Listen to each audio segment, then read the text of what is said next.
কর্মী বিজয় বাহাদুর চামার বয়স 58 বছর। কাজর এলাকার মধ্য কাজরায় 25শে ডিসেম্বর ডিউটি করার সময় একটি বোঝাই ট্রাকের ধাক্কায় মারা যান। চাকরির দাবিতে সকাল থেকে কেন্দ্রীয় কাজরা কোলেরি বন্দরেকে বিক্ষোভ করছেন নিহতের পরিবারের সদস্যরা। এই সময় প্রদীপ মণ্ডল জানান, গতকাল দুপুরে ইসিএল এর ম্যানেজার বলেছিলেন যে তার পরিবারের ছেলেকে চাকরি দেওয়া হবে, কিন্তু এখনো পর্যন্ত ম্যানেজারের কাছ থেকে কোনো সাড়া পাওয়া যায়নি। সেই কারণে কোলেরি বন্ধ রয়েছে। তিনি বলেন, আমরা প্রতিবাদ করছি, চাকরি না পাওয়া পর্যন্ত সেন্ট্রাল কাজরা কোলেরি বন্ধ থাকবে।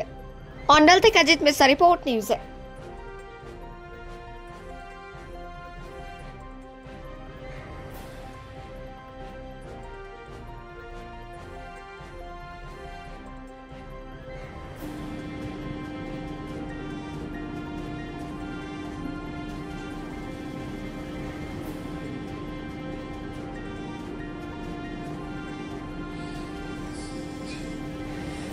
मेरा पिताजी का कल यहाँ पे डम्फर वाला एक्सीडेंट कर दिया, तो कल पूरा ये किया लोग कि नहीं कल से भाई का मेरा ज्वाइनिंग करेगा, और आज आने के बाद बोल रहा है कि नहीं यहाँ जाओ वहाँ जाओ, हमको ज्वाइनिंग चाहिए, आज से ज्वाइनिंग चाहिए मेरा भाई का, इसीलिए हम ये रुके हुए।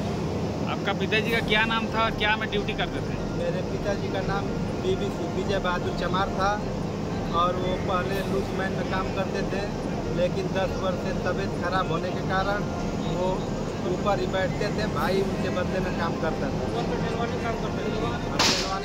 कितना उम्र था उनका? पिताजी का 55। तो कल एग्रीमेंट हो गया था नौकरी देने के लिए? पूरा कल मैं तो गाँव से आज आया हूँ सुबह में, कल पूरा पार्टी उठ गया था, सब लोग लिख लाख कर दिए, कल आकर आप ज्वाइनिंग करिएगा मेरा भाई को। आज बोल रहे हैं कि नहीं यहाँ जाओ वहाँ जाओ। कौन बोल रहे हैं? मैनेजर बोल रहा है। अभी आप लोग क्या चाहते हैं? जब तक ज्वाइनिंग नहीं होगी तब तक यहाँ किसी को कब से बंद किए हैं? अभी तो यहाँ एक घंटे से 1-2 घंटे से गया है, बंद किया कोई कोई नहीं हटाने के लिए यहाँ से बोल रहा है कि यहाँ से हटो। आप लोग क्या कीजिए? हटेंगे नहीं, जब तक ज्वाइनिंग नहीं होगा तब तक नहीं हटेंगे। पिताजी का कैसे मतलब देखा? पिताजी उधर पेशाब करने गए, उधर डंपर वाला कोयला लेकर आ रहा था, उसके पास खलासी भी नहीं था, तो बैक करने में ड्यूटी के दौरान? हाँ, ड्यूटी के दौरान। आपका नाम? मैं बड़ा लड़का हूँ, अरविंद कुमार मेरा नाम है। কালকে ঠিক 2:05-10 সেই সময় ও পেচ্ছাপ করতে যায় ডিপুর দিকে। ডিপুতে কোনো ফেন্সিং নাই, ডিপুতে কোনো সিকিউরিটি গার্ড নাই, যে ডাম্পারে ওকে অ্যাক্সিডেন্টটা করেছে সেই গাড়িতে কোনো খালাসি নাই। এই অবস্থায় সে ফ্যাটাল হয়। ফ্যাটাল হওয়ার পরে আমরা সমস্ত মানুষ এবং সমস্ত রাজনৈতিক দলের নেতৃত্বরা এখানে আসে।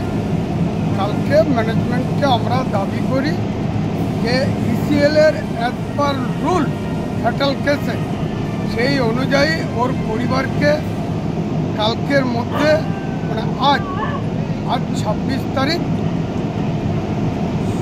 সকাল 8টার শিফটে ওকে চাকরিতে জয়েন করাবো, এবং রুল অনুযায়ী 15 লাখ টাকা চেক আজকে দেওয়ার কথা। কালকে ম্যানেজমেন্টের সঙ্গে বসে সেখানে পিএম ম্যানেজার, পার্সোনাল ম্যানেজার, কোলিয়ারির পার্সোনাল ম্যানেজার সবাই বসেই সিদ্ধান্ত হয় আমরা এবং ওর পরিবার তাতে রাজি হয়। রাজি হওয়ার পরে এখানে তখন 150 মানুষ জমায়েত, সেই অফিসাররা বাইরে এসে ঘোষণা করে আমরা এই সিদ্ধান্ত নিলাম, কালকের মধ্যে সিদ্ধান্ত কার্যকরী হবে। ঠিক কথা মতো আজকে 8:30টার সময় যখন জয়েন করতে আসে বলছেন না, চাকরি দেওয়া হবে। কেন চাকরি দেওয়া হবে না? এই কারণে যে কোনো ডকুমেন্টস আমাদের কাছে নেই। আমরা সঙ্গে সঙ্গে ডকুমেন্ট এরিয়া অফিসে, জিএম অফিসে, পার্সোনাল ডিপার্টমেন্টে পাঠাই।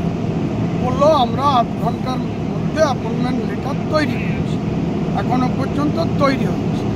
আমরা সেই মতো আজকে